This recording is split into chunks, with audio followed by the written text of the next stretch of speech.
Mga kapatid na nananampalataya sa Allah,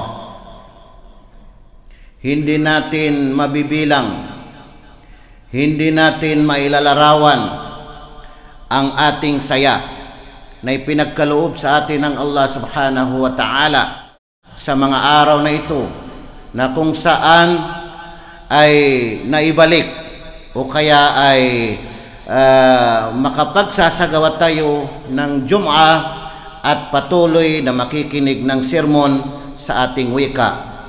Napakalaking pasasalamat natin sa Allah subhanahu wa ta'ala.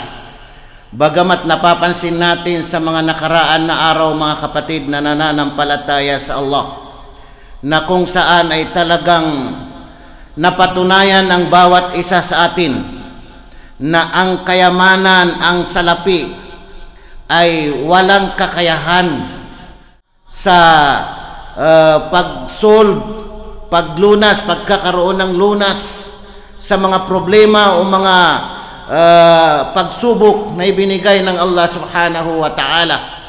Walang kakayahan ang salapi mag-isa. At mapapatunayan o napapatunayan din natin, mga kapatid, na ang mapag-isa ay mapapansin natin na napakahina. Kasi may mga araw talaga na tayo ay nag-iisa. Wala tayong mga kasama. Hindi natin nakakasama, nakakasalamuha ang ating mga kapatiran. Napapansin natin na kulang mga kapatid na nananampalataya sa Allah. At napapatunayan natin na ang Allah subhanahu wa ta'ala huwal malja'ul wahid. Siya lamang ang Allah subhanahu wa ta'ala ang hinihingian natin ng tulong, ang kung saan ay siya ang makakatulong sa lahat ng mga problema, siya ang makakabigay sa anumang mga lunas na mga dinadanas natin na mga problema o kaya ay mga pagsubok, lalong-lalo na sa mga araw, mga kapatid na nananampalataya sa Allah, na tayo ay nangangailangan ng tulong. Mga kapatid na nananampalataya sa Allah, sa puntong ito, mga kapatid, ay pasalamatan natin ng Allah subhanahu wa ta'ala. Higit natin na pasalamatan ng Allah subhanahu wa ta'ala kung bakit, mga kapatid na nananampalataya sa Allah, sapagkat binigyan na tayo ng pagkakataon na kung saan ay magbalik loob sa Allah subhanahu wa ta'ala. Ngayon na naibalik na ang ating pagdarasal, ang ating pakikinig ng mga khutbah o mga sermon na naiintindihan natin, bumalik na tayo sa masjid, alhamdulillah, at itanong natin sa ating mga sarili, tayo ba ay bumalik na sa Allah subhanahu wa ta'ala? Mga kapatid na nananampalataya sa Allah, ang mga biyaya ng Allah subhanahu wa ta'ala sa mga araw na tayo ay nasa kasaganaan ay hindi natin napapansin. Subalit dumating sa punto na tayo ay nangangailangan, parang kulang ang ating mga sarili, at dumating sa punto na pati ang mga tindahan ay sarado, mga eskwelahan ay sarado, mga airport ay sarado, lahat ay sarado. Saka natin mapapansin ang mga biyaya sa atin ng Allah subhanahu wa ta'ala. Bakit hindi tayo magpapasalamat sa Allah subhanahu wa ta'ala, na bagamat ang Allah subhanahu wa ta'ala ay nagsabi sa banal na Quran, وَإِن تَعُدُّوا نِعْمَةَ اللَّهِ لَا تُحْصُوهَا. At kung inyong bibilangin, sabi ng Allah subhanahu wa ta'ala, ang mga biyaya ng Allah subhanahu wa ta'ala na ipinagkaloob niya, la tuhsuha, ay hindi ninyo kayang itakda ang bilang nito. Tingnan ninyo, mga kapatid na nananampalataya sa Allah subhanahu wa ta'ala. Kaya tayo ay magpapasalamat sa Allah subhanahu wa ta'ala upang tayo ay kaluguran ng Allah subhanahu wa ta'ala. Wa in tashkuru yardahu lakum. At kung kayo ay magpasalamat, sabi ng Allah subhanahu wa ta'ala, yardahu lakum, ay kalulugdan kayo ng Allah subhanahu wa ta'ala, nalulugod ang Allah para sa inyo. Mga kapatid na nananampalataya sa Allah, kabilang sa tunay at lubos na pagpapasalamat sa Allah subhanahu wa ta'ala ng isang tao ay marunong magpasalamat sa kanyang kapwa. Ano man ang mga ipinagkaloob o ibinigay sa atin ng ating kapwa, malaki man o maliit, ay dapat marunong tayo magpasalamat, sapagkat si Propeta Muhammad sallallahu alaihi wasallam ay sinabi niya, ayon sa naisalaysay ni Abu Hurairah, kalugdan siya ng Allah subhanahu wa ta'ala, la yashkurullaha man la yashkurun nas. Hindi nagpapasalamat sa Allah subhanahu wa ta'ala ang sino mang tao na hindi marunong magpapasalamat sa kanyang kapwa. Mga kapatid na nananampalataya sa Allah, anuman ang dumating sa atin na mga pagsubok, o kaya ay anumang mga sakuna na dumating sa atin, o anumang mga sakit na dumating sa atin, o anumang bagay na related sa ating kayamanan, related sa ating mga sarili, ay ang mga ito ay dumating din sa mga naunang mga tao. Dumating din sa mga naunang mga tao.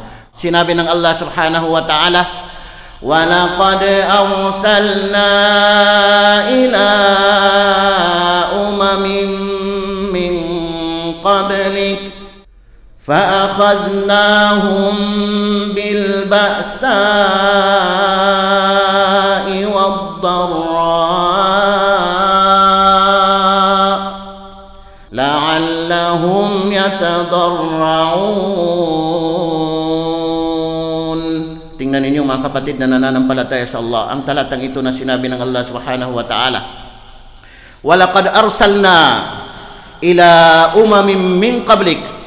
At katiyakang kami ay nagsugo, sabi ng Allah subhanahu wa ta'ala, sa mga pamayanan, sa mga grupo ng mga tao na mga nauna sa iyo, O Muhammad, upang kanilang ipahayag ang kaisahan ng Allah subhanahu wa ta'ala tungo sa kaisahan ng Allah subhanahu wa ta'ala. Subalit sinuway nila ang mga sugo na ipinadala sa kanila ng Allah subhanahu wa ta'ala. Fa'akhadnahum bilba'sa'i wad-dharra, fa'akhadnahum fabtalaynahum.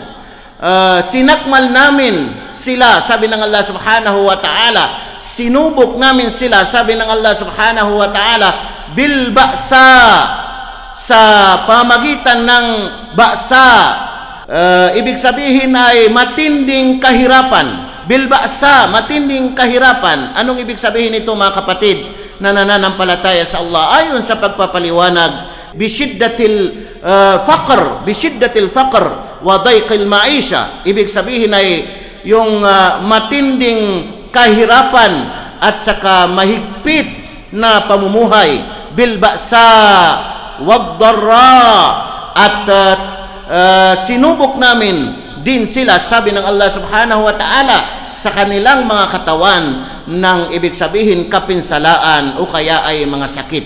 La'allahum yatadarraun, upang sila, sabi ng Allah subhanahu wa ta'ala, ay magsumamo sa kanilang Panginoon. Upang sila, sabi ng Allah subhanahu wa ta'ala, ay magpapakumbaba, maniwala sa kanilang Panginoon ng may pagpapakumbaba. Tingnan ninyo mga kapatid na nananampalataya sa Allah subhanahu wa ta'ala. Kaya tanungin natin ang ating mga sarili, mga kapatid na nananampalataya sa Allah. Tayo ba ay nagsumamo na sa Allah subhanahu wa ta'ala? Hal udna ila Allah subhanahu wa ta'ala? Tayo ba ay nagbalik loob sa Allah subhanahu wa ta'ala? Tayo ba ay bumalik na sa Allah subhanahu wa ta'ala? Hal da'una Allah subhanahu wa ta'ala? Tayo ba ay nanalangin sa Allah subhanahu wa ta'ala an yarudda alayna wihdatana, na ibalik niya sa atin ang ating pagkakaisa?